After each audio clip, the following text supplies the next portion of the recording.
We're back here on the Greg Peterson Experience on VSiN, the Sports Betting Network, joined by a pair of great Davids as David Bearman does terrific work over at ESPN Chalk. David Baker is a former Westgate SuperContest winner and a professional poker player, and it's great to have both aboard. And as you can tell, both of these gentlemen's first name is David, and their last name starts with B, so I'm going to be utilizing the last names here to try to keep things all online. So if I sound a little bit awkward, that is why. But David Baker, the floor is going to be yours on this one. I know that you sent out a tweet about the Indianapolis Colts and what we wound up seeing out of them. They got shut out by the Jacksonville Jaguars. Jacksonville continues to be a city in which they probably do not want to travel to. I will let you just go at it on this one because I know that you have thoughts, and they're probably thoughts that are similar to mine of being not great.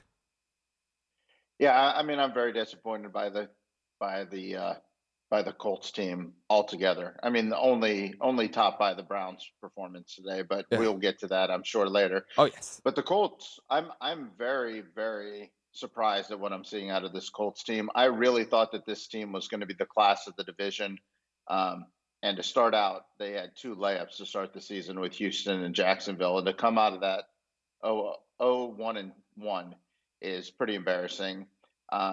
Frank Reich, one of the few guys that I really respected, head coach in the NFL. I thought that he was really smart, and I don't know. I don't even understand what they're doing. They have nothing at wide receiver right now with no Pittman, and they didn't utilize the one thing that they have. The one weapon they have on this team is Jonathan Taylor, and he didn't see the ball much today. And it feels like they're just going through the motions. So I'm not completely ready to write them off because the division's so bad, but I think the Colts really have a lot to answer to me this week. Yep, good news for the Indianapolis Colts is that they still play in the same division as the Houston Texans and the Jacksonville Jaguars. They won this game, but certainly I don't expect them to be having some sort of a double-digit win season. But I know, David, you had some thoughts on the Colts as well. Give me your takeaway from them and how you're feeling, because I think that it's very fair to downgrade the Colts a little bit, but how far to downgrade them, I think, is a true question. I mean, David hit on it. You had the Texans and you had the Jaguars as your first two games. Any Colts fan in their right mind would expect 2-0, 1-1 at the least, and you walk away from those two games without getting a W at all. It's going to be a long season. Now, I will keep in mind, as David said, not writing him off completely, this same team under this same coach started 0-3 last year. And then, of course, all they had to do was beat Jacksonville in Week 18 to make the playoffs, and they didn't. So obviously they have a problem with Jacksonville and one of the few teams out there who can say that. But to David's point, I mean, they had 250 total yards today, and they had multiple shots inside the red zone that they didn't even bother giving the ball to Jonathan Taylor. You have the best running back in football, and you don't even use him. David made the point about they have no receivers. Paris Campbell, complete no-show today. He was targeted 2 times, played almost every single snap. So I'm not exactly sure what Frank Wright and the offense is doing. They thought bringing in Matt Ryan to give them a quality veteran winning quarterback to pair with Jonathan Taylor would be the answer, and that just hasn't happened. They've probably been, outside of the Cincinnati Bengals, the most disappointing team so far through 2 weeks. Yep, they have been certainly very disappointing, but you know who's not been disappointing? The team whose jersey is behind you, Mr. Bearman. So how about if we talk about the Miami Dolphins and what we saw out of them? And just frankly, I know you've got a lot on the crazy comebacks that we saw in general, but with the Miami comeback, I felt like that was the biggest one of them because the Baltimore Ravens were up 21 points in the fourth quarter, and the Ravens scored at some point in the fourth quarter as well, and they still lost in regulation. This is just not something that you see very often. Obviously, for the Miami Dolphins, an impressive win. For the Ravens, a gut-wrenching defeat, but just going on the Dolphins and just the crazy comebacks that we got in Sunday in general. Yeah, today was just crazy across the board. David Purdom has a piece out on ESPN Chalk about those 3 crazy comebacks: the Dolphins comeback, the Jets comeback, and of course Arizona's comeback against the Raiders from being down 20-0. And as a Dolphin fan, as you see behind me, and a lifelong season ticket holder, it's hard for me to even fathom that this just happened. Like, pinch me, did this? We really see this? And sort of felt this a few years ago when they rallied and Fitzmagic did his thing against the Raiders on that Saturday night to keep them alive in the playoff hunt. But this just seemed completely different because there were so many doubters out there about Tua, about the offense. And surround them by weapons. He's still not good. Well, I think Tua silenced a lot of people today with 469 yards and 6 touchdowns. It's Madden type crazy numbers he threw out there. And if you were to look at what people were saying about Tua going into the season, he would have been the last person on the planet you thought was going to bring a team back from 21 points in the fourth quarter. I mean, the guy threw 4 touchdowns in the fourth quarter. That's Dan Marino type stuff, and that's what they're comparing him to right now. Obviously, 2 different quarterbacks and 2 different errors. But if the Miami Dolphins offense is going to perform like it did today, then they're serving notice to the Bills and everybody else in the AFC. I still have concerns. The defense looked terrible today. Granted, Lamar Jackson can do that to people. But if the Dolphins can bring the defense that they had last week and most of the last 2 seasons with the offense they showed today, then they're just as good as anybody in the AFC. But they have to put all those puzzle pieces together. But the one question mark we had was, can Tua be that quarterback to lead you there? And he just went on the road in Baltimore, a place the Dolphins hadn't won in 2 decades, and brought him back from 3 touchdowns down. So I couldn't be any happier. And from what I saw today, and it's on to Buffalo next week, and we'll see what happens. And David, Tua as a starting quarterback, 15-8 in his career. So I think that speaks volumes that he's been able to do a pretty good job. There's been a lot of question marks there. And David Baker, will pose this to you as well. What did you make out of the Dolphins versus Ravens game? Because no doubt, a collapse by the Ravens, but I left very impressed by the Miami Dolphins. A lot of question marks as to whether or not Tua is going to be the answer or not. And, well, Tua, I still want to see a little bit more out of him. This certainly was very telling, and I'm warming up on him more and more as I see him because I was very impressed today. Yeah, I'm going to segment the Dolphins-Ravens game away from the Browns, Jets, and the Raiders-Cardinals, because I came out of those latter 2 games really just unimpressed by all 4 teams and their execution and things that happened. The Dolphins and Ravens, they really just executed on offense, both just wonderfully. And my opinion of both of those teams went up today. Obviously, the defense with some question marks, but I really liked the way that the Dolphins attacked the Ravens. They had guys in motion. They had guys running play. This offense really creates some issues and some problems, and they didn't really even get Edmonds off. So I think once he gets a little bit more in the system, and I was kind of surprised that they were down the whole game, and he only had one catch. So I think that's where he really strives. And also, so I think that they have some growth even within this offense for the Dolphins. So I came away from that game as just a really well played offensive game by both teams. I thought that both coaches were fine, and it just kind of was one of those shootouts, and the game happened to end at the right time for the Dolphins to win. The game's 2 minutes longer, may have gone the other way, 2 minutes shorter, but I think this Dolphins team is in contention for being a wild card team. I still don't think they're in the class of the Bills, but they're definitely as good as any team in the South, and probably anybody outside of the 2 West teams in the West. And we don't even know what we're getting out of Herbert right now. So yeah, I mean, the Dolphins have a chance to be the 5th best team in the AFC, maybe. Yep, and we will hit on the Browns in the next segment. Do not worry about that, Mr. Baker. But with that said, how about if we take a look at another team that, well, out there in the AFC North is a little bit concerning. I know that David Bearman, you've got some issues with regards to what you saw out of the Cincinnati Bengals. They're 0-2. What did you see today? And, well, what didn't you see, I think, might be the better question. I mean, they're the turnover machine, and they single-handedly lost the game in week 1 to the Steelers, turning it over 5 times, and yet they still should have won the game. Today, they absolutely should have beaten the Dallas Cowboys. It's not like you had Cooper Rush at quarterback.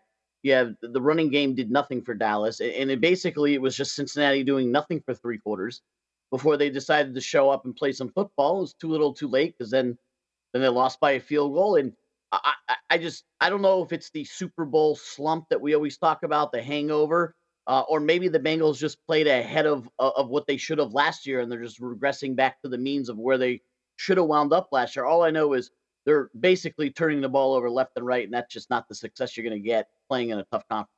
No, it is. Well, if you look at what the Bengals and what they lack, they do the exact opposite of what the Dolphins do. Dolphins get the ball out of Tua's hands and into the playmakers. Whereas all the Bengals are doing is they're sending guys deep down in the field, and then the Bengals offensive line can't keep the rushers away and give Burrow time to reach those receivers. They got to get the ball out of Burrow's hands and the playmakers' hands a lot quicker.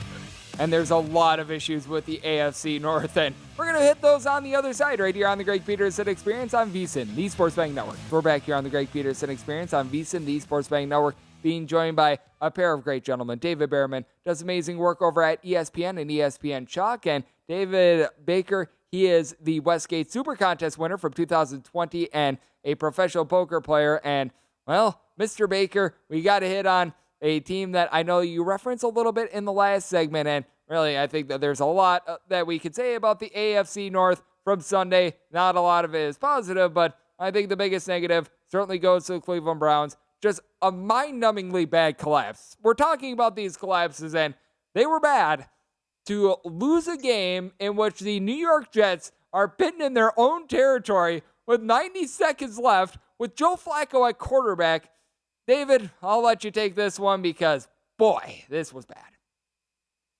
Yeah, I'm just starting to get off of tilt for the last 8 hours. The Browns are one of my bigger plays, and I was very comfortable the whole game. The Browns dominated that football game. They should have won the game easily. Them losing that game is literally impossible if you're a smart coach and you're a smart football team. And Kevin Stefanski gets a lot of love. He's one of the perceived good coaches in the NFL, but this loss it's clearly pinned on him. There is absolutely no reason with 2 minutes and 2 seconds left for your player from the 14-yard line to run in the end zone. The only way you can lose the game is to give the ball back to the Jets. They had a 7-point lead. You run, you get the first down, you kneel on it, you take 3 knees, you go home. And if you follow my Twitter, you'll see one of my favorite things is ragging on coaches when they make mistakes, because in the NFL, you just cannot. I mean, you're paid millions and millions of dollars, and your one job is to make sure that you win the football game. And the game was done. It was over. It is on him. And we see examples of good coaching throughout the NFL, and we see examples of bad coaching. And this one clearly on the heels of Stefanski. And then on top of it, once they score and they go up 13, what is that coverage? What is the coverage? Why is Corey Davis running one-on-one down the sideline? Prevent, tackle, they have no timeouts, and let's go home with a win. So I know David has some more comments on this game, but this is just a mind-numbing loss. Yep, I will throw it to the other David on this one and let you take it away because I know that you've got some thoughts as well. And, well, I think that they echo what David Baker was talking about just a second ago. They do, and both these games were on simultaneously, the Dolphin game and the Jet game next to each other, and I was obviously wrapped all into the Dolphin game, but looking back, it's unfathomable they lost this game. I mean, David Baker summed it up. Like, it's on the coaching staff to instruct guys what to do. You can see and maybe understand this in college every once in a while, and I think we saw it in the App State North Carolina game a few weeks ago when the kid took the onside kick to the house when all he does is fall on it and they win, and it wound up almost costing them the win. For the National Football League, the margin of error is this close between a win and a loss. And, there's a reason why 2,229 consecutive teams with a 13-point lead in under 2 minutes to go have gone on to win. And the previous one was the Browns, and the recent one was the Browns. And it's mind-numbingly awful to see something like that happen when all the guy has to do is go down and the game's over. And to David's point, how do you let Corey Davis 60-yard touchdown behind you? Then you don't get the onside kick. And it's not like the Jets had trouble scoring on either possession. It was bang, bang, bang, just like that. You missed the extra point. It's just a comedy of errors. And like David said, the NFL coaches have to do better than that. We watched Hackett on Monday night. Looked like he had never coached a game in his entire life. And we thought we had seen the pinnacle of bad coaching until you see what allegedly was a good coach today screw up that game. And, you look at Sean McVay at the end of his game with the Falcons and the Rams. That game was falling apart for the Rams. You got Cooper Kupp fumbling. You got a defense that decided not to play football in the fourth quarter. But yet when push comes to shove, he didn't want to take the risk of getting another black punt. So up 6, 9 seconds to go, he runs out of the back of the end zone with his punter. That's coaching. That's knowing what the situation is. That's telling what your players what the situation is. And Kevin Stefanski didn't do any of that. and that's a poor loss, and that's a loss that, you don't have Deshaun Watson yet. You want to be 2-0, weak schedule early on. Now you're 1-1, and you're starting to question a few things, and you may be out of it before Watson comes back. And I think that you guys hit on something that is so important and something that you always need to take a look at, whether it be in the NFL, college basketball, when it comes to managers, the MLB, list goes on and on, coaching. And David Baker, I will lead you to this first because, when it comes down to it, I think what I really took from week number 2 is that we need to take coaching a little bit more seriously when it comes to handicapping and really factor that in, because that was the difference between getting a lot of those, shall we say, fortunate wins and fortunate losses. And it really came to the forefront this week with these teams that got it done and these teams that did not.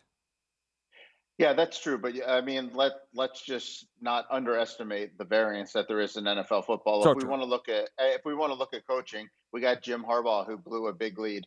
We have Robert Saleh, who came back against Kevin Stefanski. We have in the Raiders, Josh McDaniel versus Cliff Kingsbury, who I think most people think is kind of a joke of a coach. So there's still just so much variance in it. But I don't know if you want to get to the Cardinals-Raiders game now, but the Raiders had the epic collapse, but the Cardinals are going to really ride this win, and they're going to, post it as this great comeback. And Kyler Murray had some amazing athletic plays, and props to him.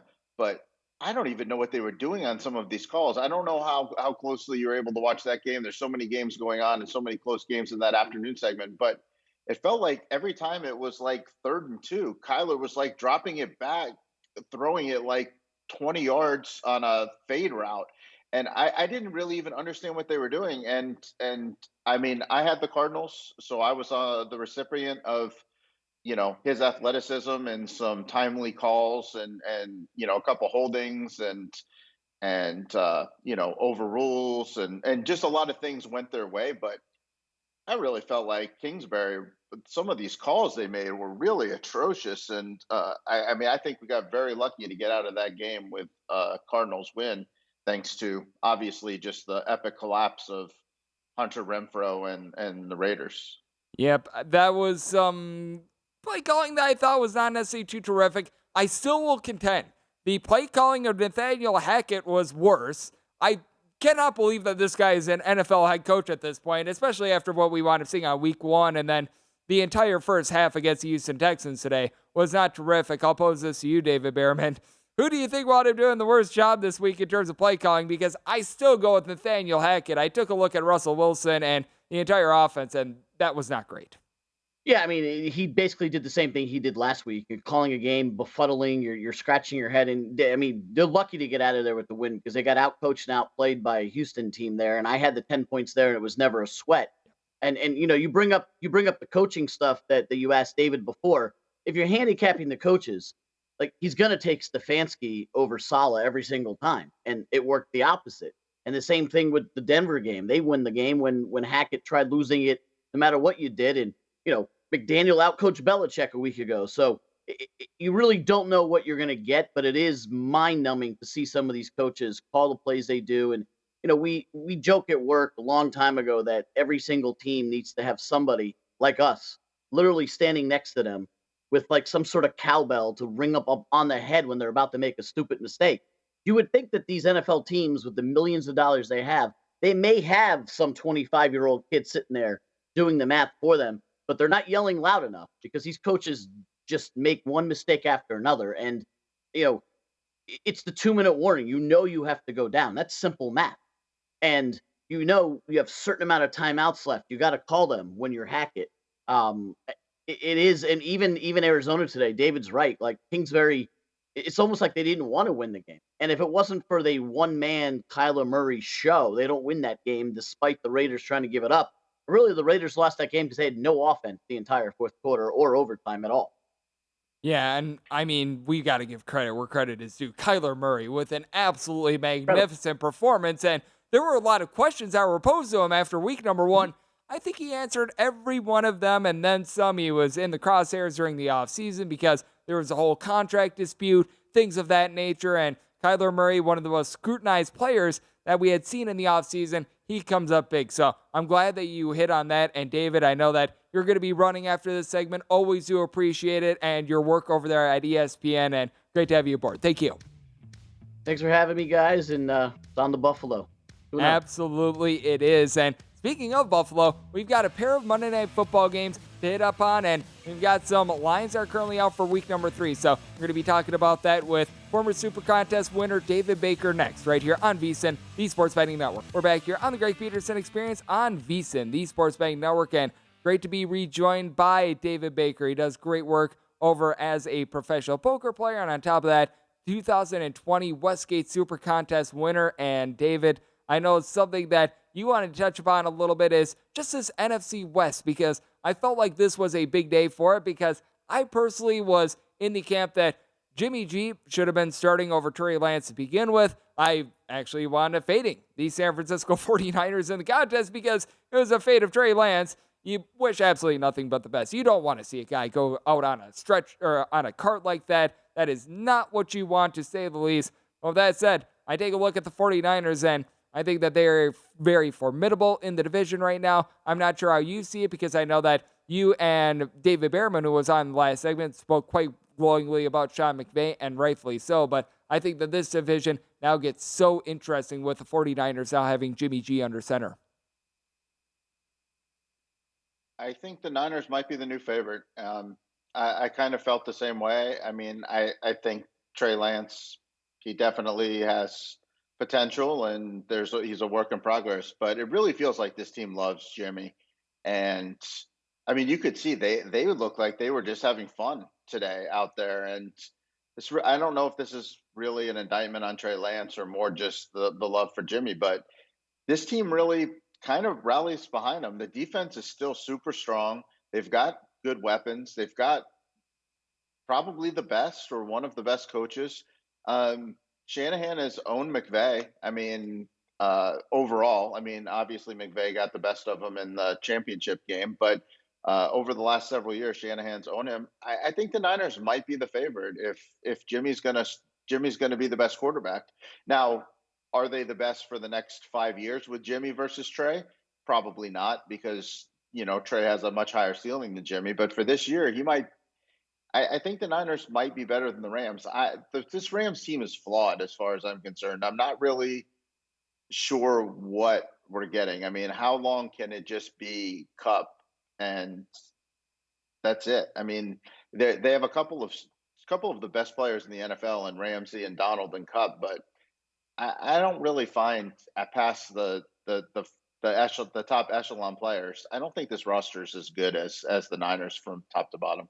Yep, I do think that the 49ers with that defense, and we saw it not allow a single point on offense. There was the block kick that was run back for a touchdown, so they were able to score that way. But in terms of offense, the Seattle Seahawks did not put up a single point. The only way that they were able to score was on that block field goal. So I am in agreement with you on that as well. And David, we've also got a pair of games that are going to be going down on Monday Night Football. The earliest one is going to be the Titans and the Bills, and then we've got the Vikings and the Eagles after that. And I'm not sure if you want to firing on either of these games, whether it be via one of the contests or if it be just via your own personal bankroll, but I do think that these are two interesting games. The one thing that I settled on was I took the 10 points with the Tennessee Titans. I think that the Buffalo Bills are going to be solid, but getting the 1 seed in the AFC last season, getting 10 points, that to me appealed. I'm not sure where you stand on this game, but I want to take it down with the Titans. Well, I mean, I'm excited for this Monday night. I mean, obviously, as a football lover, how can you not love two games on Monday night? These are my preseason prediction was the Bills in the AFC Championship, actually in the Super Bowl, and the Eagles versus the Vikings in the NFC Championship. So these are three of my final four teams playing this weekend. So I'm excited playing tomorrow. So I'm excited to see how this all plays out. The Bills have one hurdle really to get over. I mean, obviously they have to get over the Chiefs, but this Tennessee team has really been a bugaboo for them. So I want to see if they can kind of exercise the ghosts of the Titans. The Titans have beaten them the last couple of years. I'm not sure that Tennessee can hang with them, to be honest. They're really weak at cornerback and safety, and obviously we know that's where Josh Allen lives. So I think the Bills might be able to throw the ball at will, but the fact that Vrabel has had their number, it could be closer than people think. I'm not really sure where I'm going to end up coming out on this game, but I do know that the NFC game is the one that I'm really excited about watching. These are my two favorite teams in the NFC as far as what I like for this year. Um, and I'm excited to see how this plays out. I'm hoping it's a good close game because I have futures action on both of these teams, so I don't really want to see one of them look bad or have anything injury happen. I'm kind of leaning towards the Eagles at home, but it wouldn't surprise me at all if the Vikings, come out and are able to, move the ball against this Eagles team that really has a problem tackling.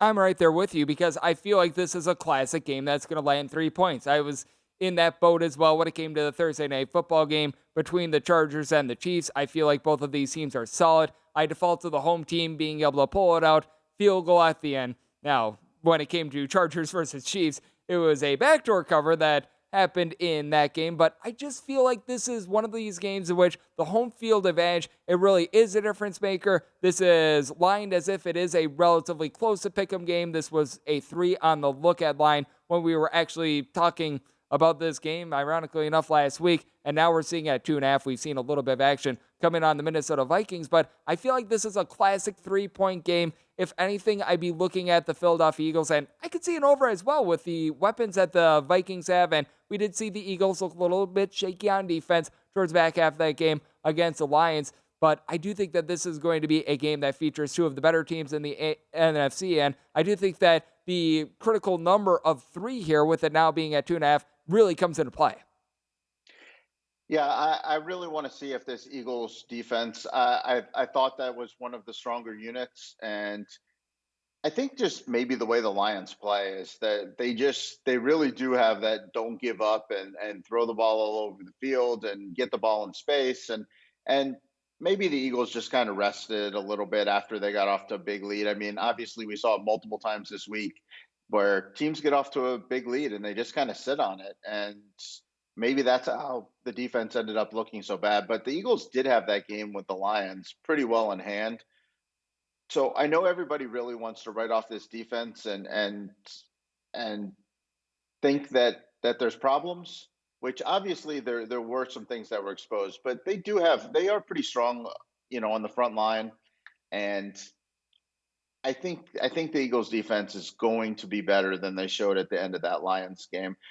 So it wouldn't surprise me if they do actually just have a workmanlike victory. But on the flip side, this Vikings team really is a lot more dangerous than people thought coming into the year. And I'm happy as a Vikings backer for futures. I'm very happy to see that. So I agree. let's see if Kirk Cousins can get over this narrative of not being able to win in prime time as well. I agree with you because I do think that with the Vikings as well, Justin Jefferson, such a good game breaker for them as well. And I do think that it's going to be a great end to week 2. And if we can get like half of what we got in week 3 that we've gotten in week 1 and week 2, I think that we're going to be very well off. David, I always appreciate your time on the show. Thank you so much for joining me. Yeah, thank you for having me. I really enjoy this segment every week, and a chance to kind of recap and get your thoughts in order heading into into the next week. Definitely. And David Baker, he is the 2020 Westgate SuperContest champion, joins me every Sunday. If you're out there on the East Coast, Monday, here on the Greg Peterson Experience, it is always great to be able to get him aboard.